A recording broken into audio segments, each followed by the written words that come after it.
seus filhos sejam prósperos.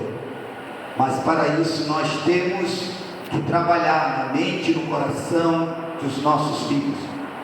No Salmo 128 diz assim: bem-aventurado aquele que teme ao Senhor e anda nos seus caminhos, pois comerás do trabalho das tuas mãos, feliz serás e tudo te irá bem. Tua mulher será como a videira frutífera ao lado da tua casa, teus filhos como brotos de oliveiras ao redor da sua mesa. Eis que assim será abençoado o homem que teme ao Senhor.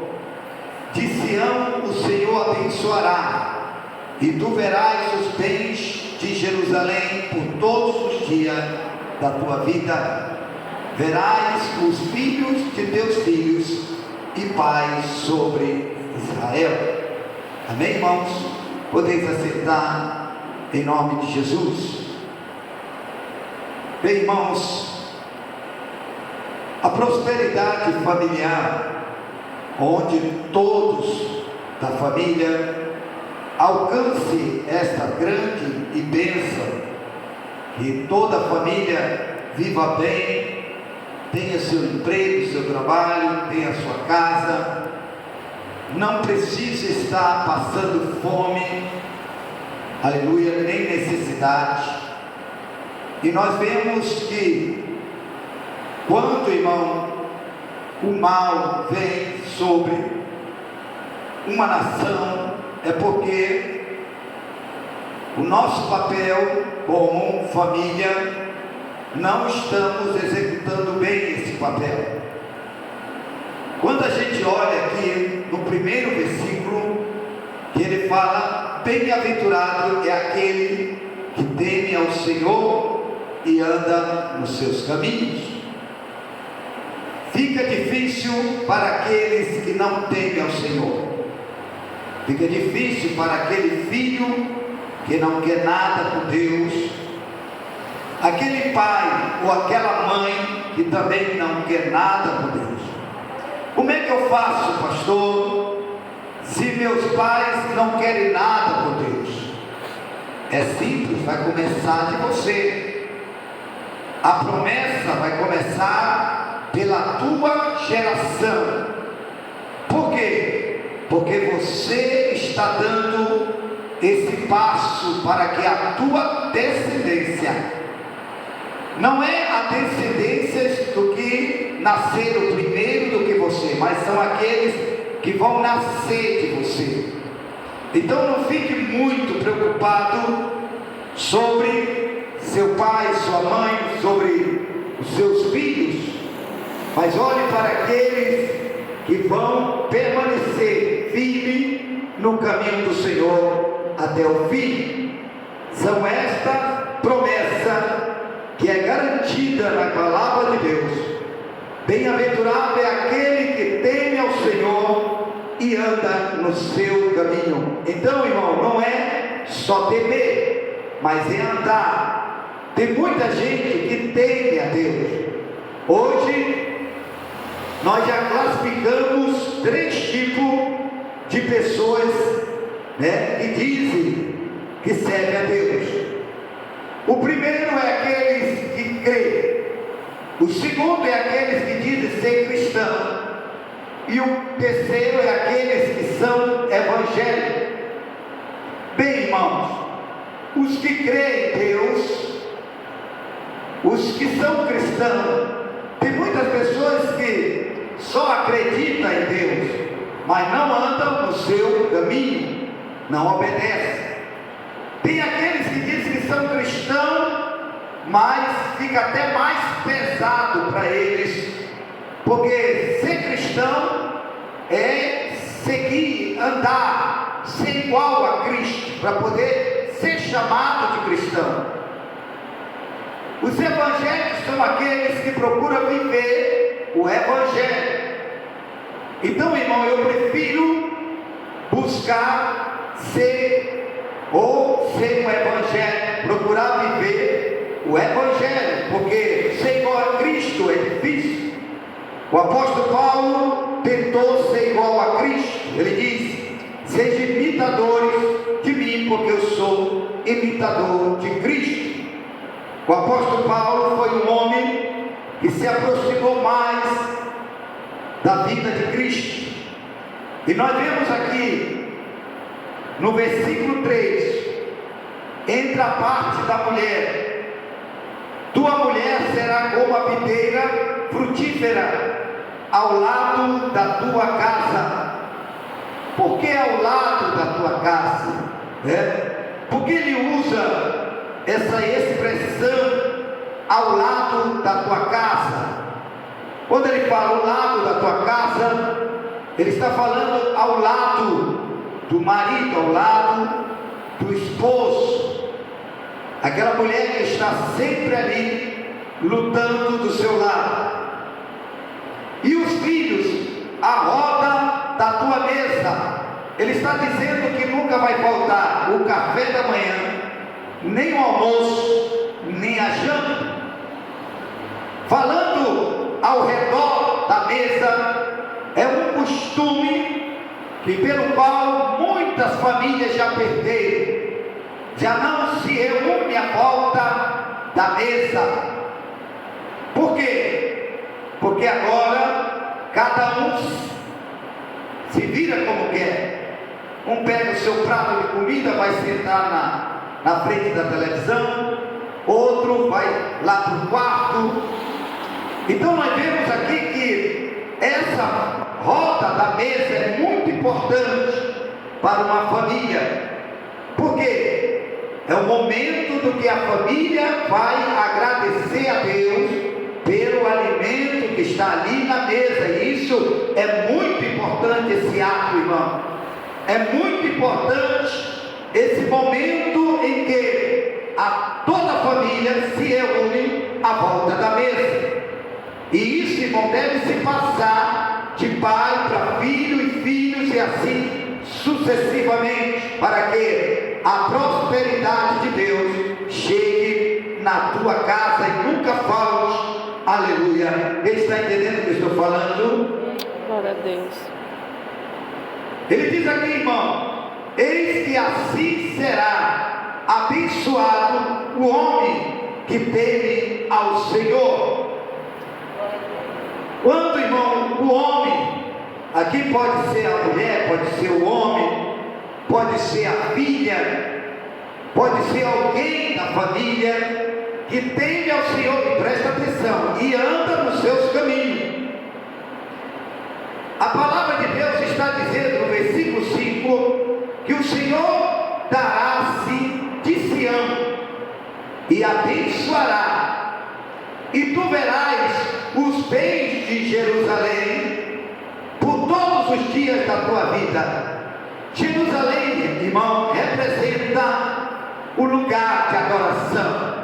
Pode representar a igreja, pode representar a congregação, pode representar um lugar aonde você ora, aonde você se põe de joelho.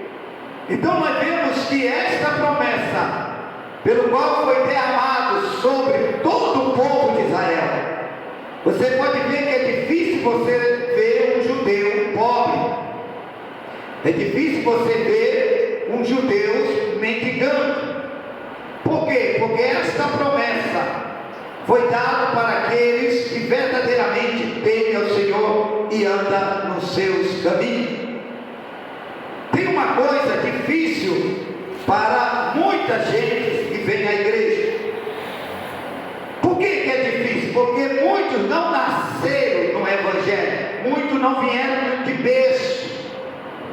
E aqueles que estão vindo de berço, o pai e a mãe não estão instruindo, não estão ensinando os seus filhos de berço a temer ao Senhor e servir a Deus. Nós vemos aqui, irmão: verás os filhos de teus filhos e paz sobre Israel. Vamos lá. Nós vemos aqui uma passagem que fala da família, a família que se reúne à volta da mesa. a família que estão juntos, buscando as bênçãos de Deus sobre a sua casa. Nós vamos lá em Gênesis 39.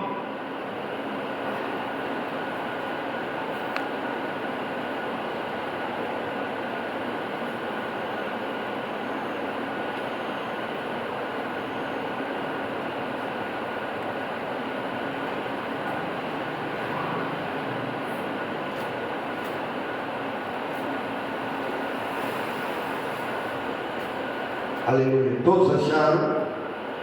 Amém. Diz assim: José foi levado ao Egito e Potifar, eunuco de Faraó, capitão da guarda egípcio, comprou da mão dos ismaelitas que os tinham levado para lá. O Senhor estava com José e foi ele próspero e estava na casa do seu Senhor. Vendo, pois, o seu Senhor estava com ele e que tudo o que fazia, o Senhor prosperava em suas mãos. Amém, irmãos? Amém. Vamos lá.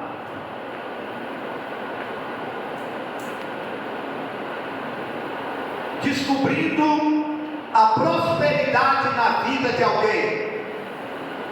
Pastor, como é que eu descubro que uma pessoa tem prosperidade?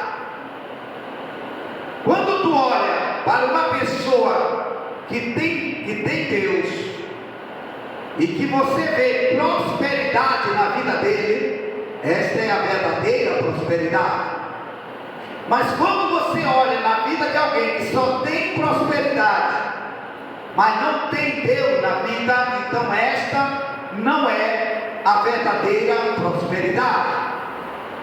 Bem, nós precisamos decidir que tipo de prosperidade eu quero ter.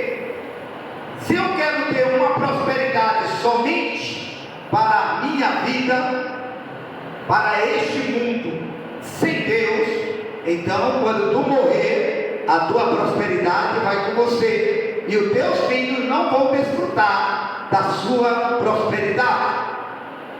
Mesmo que você deixe algum bens para eles vão vender tudo e vão ter que repartir.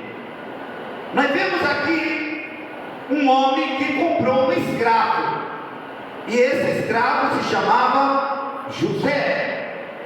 E quando este homem comprou José, ele não apenas comprou o escravo, mas ele comprou a prosperidade. José já não era mais um escravo, José agora era a prosperidade da sua casa. Nós sabemos, irmão, que tem filhos que nascem dentro de um lar pobre, né? Nós vemos muitas histórias de pessoas que vieram da pobreza e depois se tornaram famosos, ricos, milionários, donos de muita prosperidade.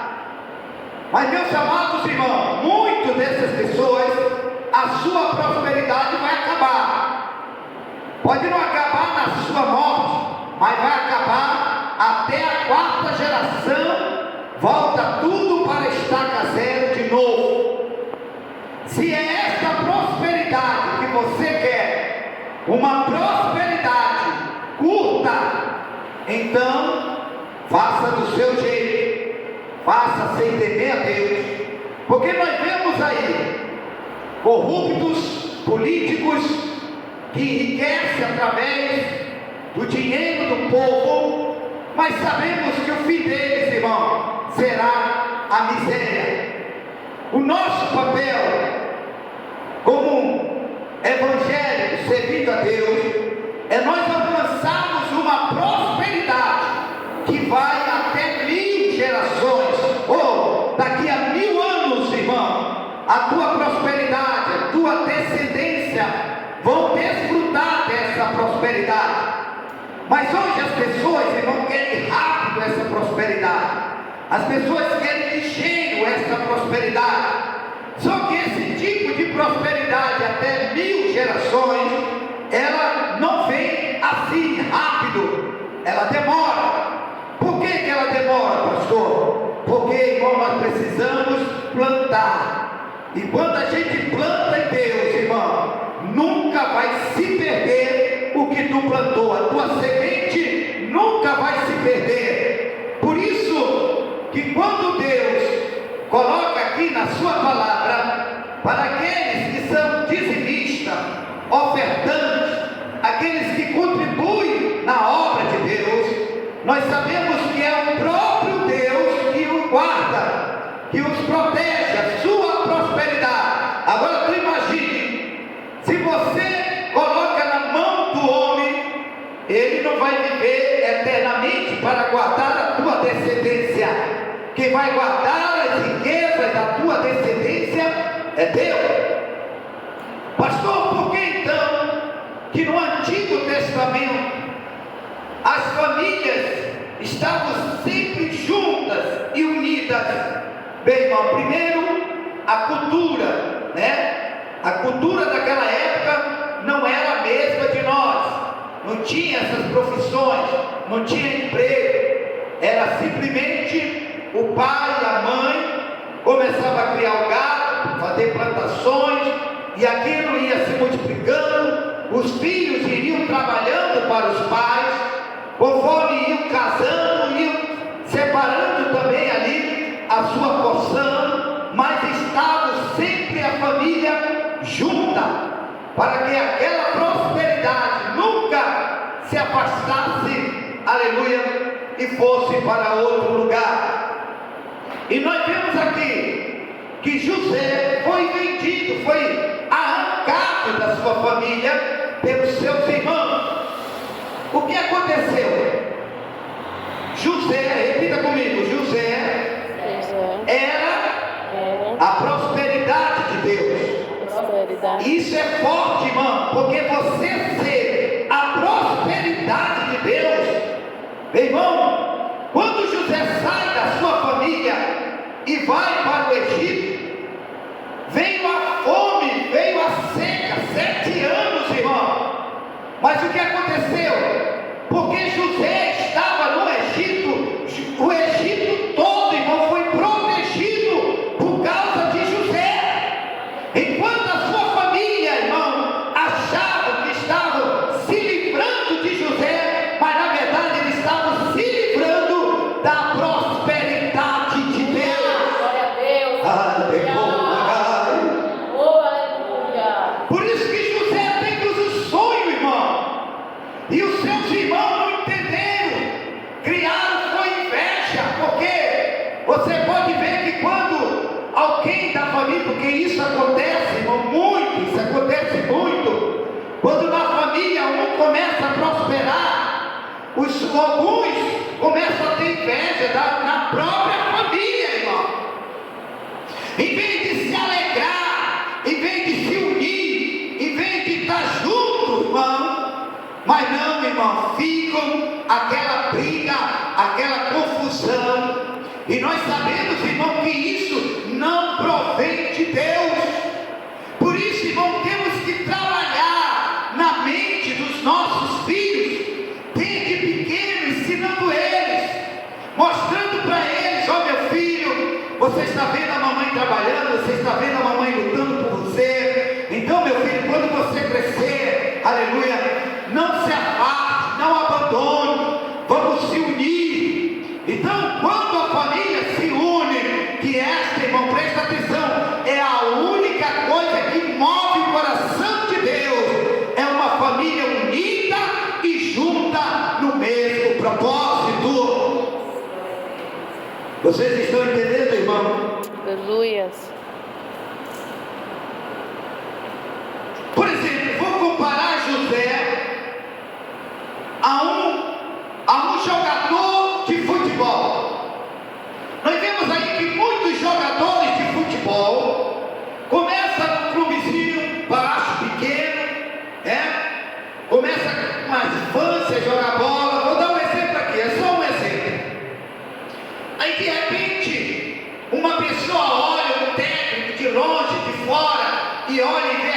criança, ele diz: rapaz, aquele menino ali tem futuro.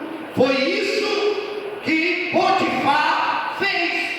Quando ele olhou para José, no capítulo 2, versículo 2, o Senhor estava com José. Em primeiro lugar, o Senhor estava com José.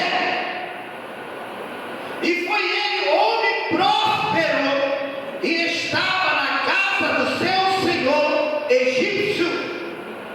Aí olha só, o seu senhor viu que José, e que tudo que José fazia prosperava. Quem está entendendo, irmão? Aleluia. Como é que eu vejo isso na minha família? Olha para a vida dos teus filhos. Teu filho vai vir ali na esquina fazer uma vendinha e ele consegue vender tudo. Já fica de olho. A sua filha vai vender alguma coisa e você não. Vende isso aqui, você vê a sua filha vender tudo. Fica de olho nela. Você já está vendo que ela é uma pessoa que nasceu para prosperar. Agora falta você olhar, observar os seus filhos. Então assim mesmo acontece com esses grandes jogadores de futebol. Começa, família ninguém conhece, daqui a pouquinho o mundo todo está jogando na seleção, está comprando casa, mansão para a mãe, para o pai. Por quê? Porque alguém observou o que muitos não conseguiram ver. Então quando você detecta a prosperidade na vida de alguém, irmão, que seja dos seus filhos, preste atenção, se ajunte, esteja próspero. Mas por que isso não acontece, pastor? Porque vocês são briguentos, vocês gostam de brigar, de confusão. Porque o certo é se unir, estar junto. Eu vejo, irmão, por exemplo, eu vejo uma família que tem uma loja. Aí o filho vai ser empregado de uma outra loja, de uma outra pessoa, mas não quer trabalhar com o pai e com a mãe. Isso eu já vi muito, irmão. Ele prefere enriquecer a loja de um estranho, que não é nada para ele, e se une. Agora presta atenção, na hora que precisa, não é o estranho lá que vai ajudar, não. É o pai e a mãe. O que acontece? Quando nós falamos de prosperidade familiar, que tem que prevalecer é a união. Eu já ensinei para vocês que a união é apenas a concordância. É estar junto no mesmo negócio e lutar por isso. Vamos ler Gênesis Deuteronômio capítulo 30.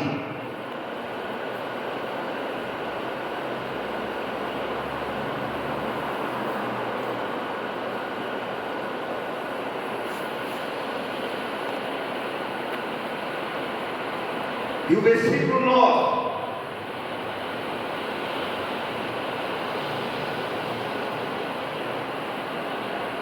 Todos acharam?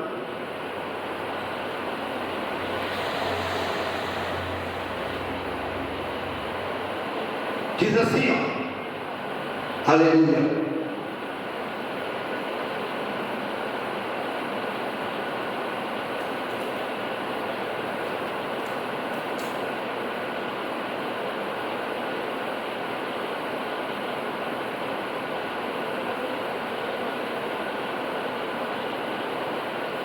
Do versículo 3 começa: então o Senhor teu Deus te fará voltar do teu cativeiro. Presta atenção. Aqui Deus está falando a respeito de quando você resolve agora, você não quer ser mais rebelde, você não quer ser mais desobediente, e agora você resolve obedecer a Deus. Agora você quer fazer a tua vida, a tua casa família de Deus. Tu quer empregar na tua casa os ensinamentos de Deus. Aquilo que tu não fazia na tua casa, agora tu vai voltar a fazer. Tu vai reunir os teus filhos na volta da mesa com oração. Sempre faça isso.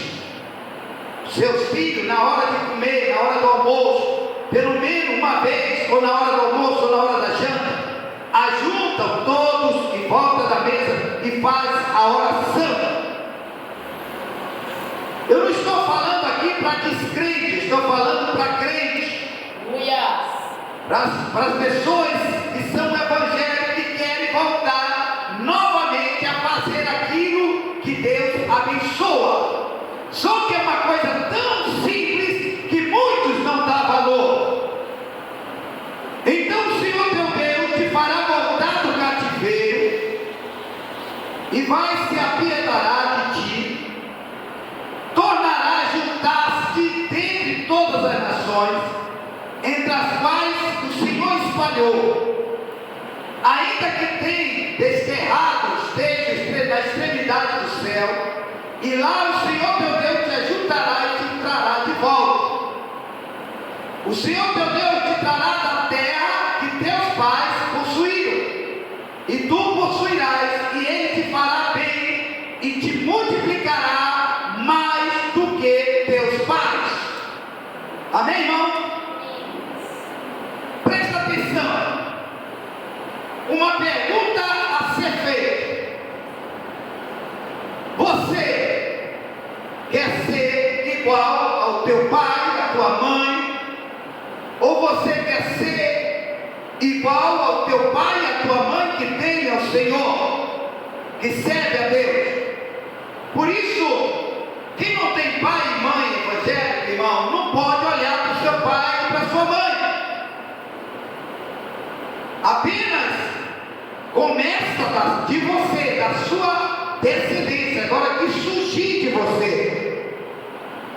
Mas a palavra está dizendo aqui que mesmo que teus pais que não tenham o Senhor tiveram uma quantia de prosperidade, e você, eles que não têm a Deus, tiveram um pouquinho de prosperidade, imagine você que tem a Deus, você terá muito mais prosperidade do que eles. Por quê, pastor? Porque eu já falei para vocês que a prosperidade é gradativamente. Começa por você, vai pelos teus filhos e os filhos dos teus filhos, e cada vez mais as gerações vão prosperando cada vez mais. Isso é, se não se afastar de Deus, se não se desviar do Senhor.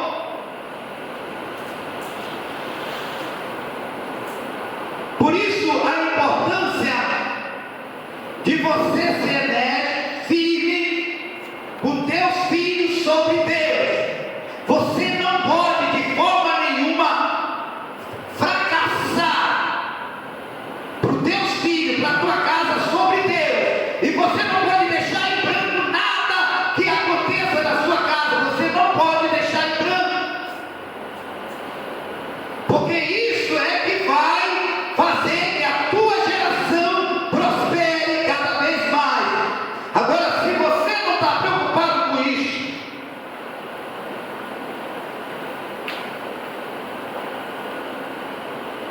primeira promessa, olha para a pessoa que está do teu lado.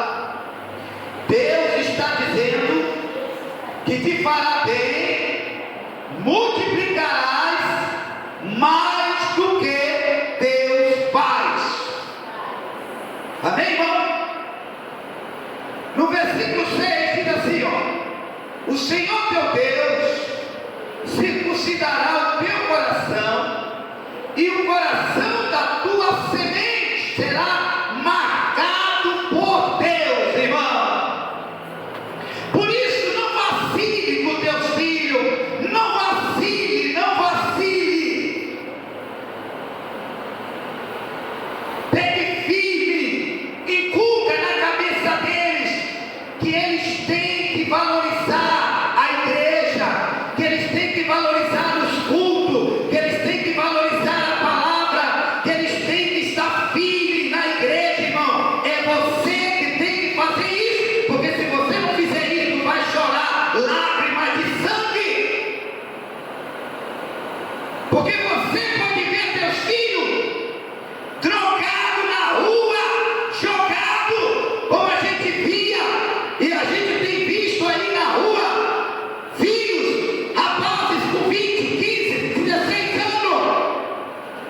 fedendo, magro, de tanto usar drogas.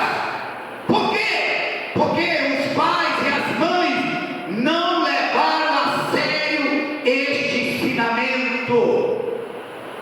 E oxalá, irmão, que Deus abençoe, que um dia ele possa ter um encontro com Deus, mas se ele não tiver, ele vai morrer na miséria.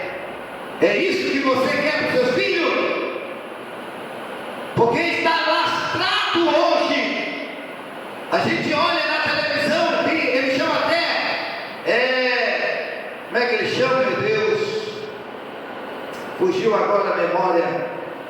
Cracolândia, irmão, milhares de jovens, adolescentes, crianças, no meio da rua, usando drogas. O que é isso? Porque não levaram a sério esta palavra. Por isso, tem gente, irmão, que prefere pagar o preço do que já está no controle de suas mãos, na oportunidade das suas mãos, porque depois que cresce, ele não vai te ouvir mais. Depois que cresce, ele vai seguir o seu próprio caminho. Que horas tem aí, por favor?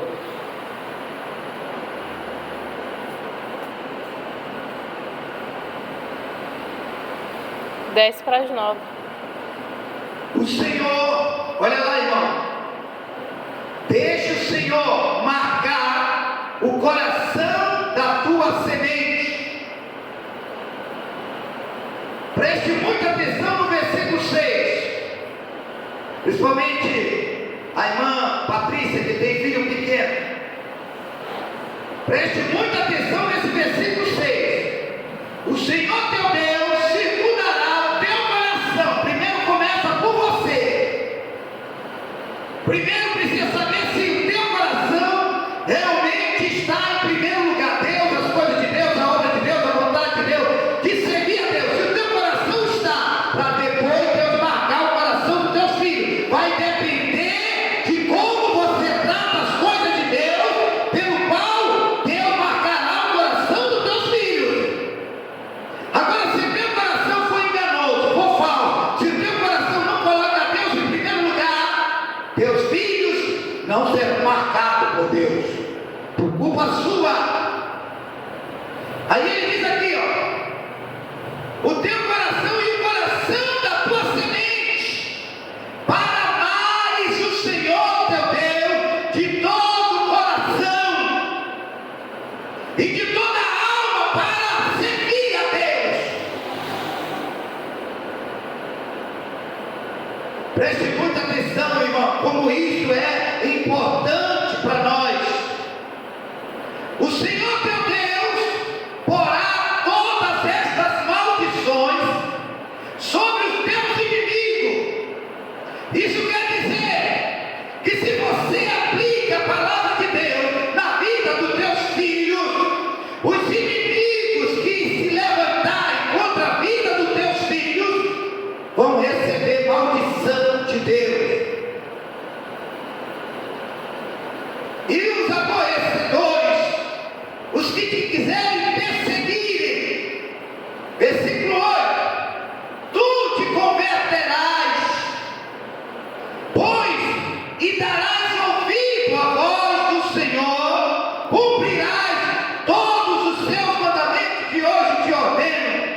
Versículo 9, o Senhor teu Deus te fará abundar em todas as obras de tuas mãos, no fruto do teu ventre, no fruto dos teus animais e no fruto da tua terra, para o teu bem, porque o Senhor tornará a alegrar-se em ti. Preste atenção, que isso aqui, irmão, é forte. Isso aqui é forte que eu vou falar. Se Deus, irmão, se alegrar de você, Ele não vai negar a prosperidade para a tua descendência. Por isso que a Bíblia fala: deleita-te no Senhor, e Ele satisfará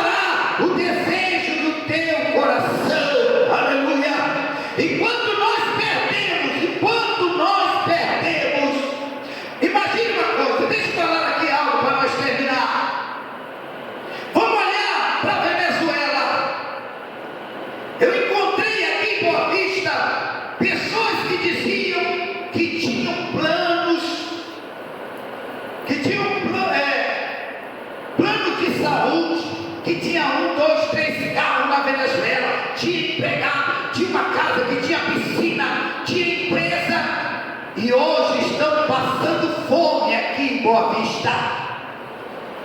Vamos lá, por que acontece isso numa nação? Isso, irmão, é culpa de pai e mãe. Isso é culpa de pai e mãe. Isso não é culpa de governante corrupto e ladrão, não. Isso é culpa de pai e mãe. Por quê, pastor? Porque os pais não educam os seus filhos a temer a Deus, a servir a Deus de verdade, de coração. Agora, imagine, suponhamos, e isso eu não quero, mas suponhamos, irmão, que o nosso país chegasse ao ponto da Venezuela, da Argentina e de outros países aqui à volta. Aí vamos clamar a Deus, e Deus olhar para nós e dizer: o que tu fizeste com teus filhos? O que tu ensinou com teus filhos? Porque, irmão, a maioria das pessoas da igreja, irmão, não leva a sério as coisas de Deus. Porque se levasse a sério, ensinaria aos seus filhos, desde pequeno, irmão. Os seus filhos eram o primeiro a dizer: mamãe, eu quero ir para a igreja. Hoje os filhos nem querem vir para a igreja. E às vezes tu tem que bater para vir, para trazer para a igreja. Aonde é que está o erro? O erro nunca esteve na igreja. O erro nunca esteve nas pessoas que moram à volta da tua casa. E nunca esteve na vida de liderança, dizendo: ah, é culpa dos pastores, é culpa de mim. Não, é culpa sua. Porque a Bíblia diz que é culpa sua, de pai e mãe. Para nós fechar nesta parte, para nós orarmos, aleluia, nós vamos fechar em Efésios capítulo 6. Ou você leva a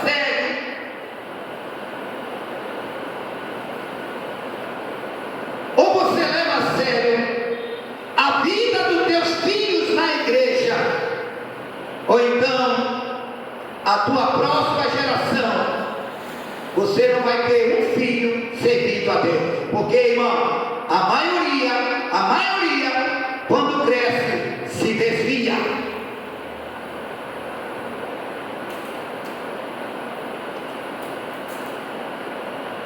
Efésios capítulo 6,